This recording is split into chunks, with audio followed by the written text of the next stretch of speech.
Emiliano মার্তিনেজকে 2 ম্যাচের নিষেধাজ্ঞা দিয়েছে ফিফা।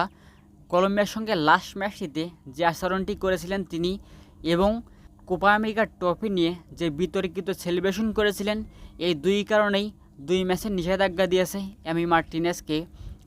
লাস্ট ম্যাচটিতে কলম্বিয়ার সঙ্গে আর্জেন্টিনা ম্যাচটি হেরে যায় এবং তিনি রাগান্বিত হয়ে কলম্বিয়ান ক্যামেরাম্যানের ক্যামেরাতে থাপ্পড় মারে এবং প্রথম কারণটি হচ্ছে এই কারণেই তাকে নিষেধাজ্ঞা দিয়েছে এবং দ্বিতীয় কারণটি হচ্ছে কোপা আমেরিকার ট্রফি নিয়ে যে বিতর্কিত সেলিব্রেশন করেছিলেন, এই 2 কারণেই 2 ম্যাচের নিষেধাজ্ঞা দিয়েছে এমি মার্টিনেজকে।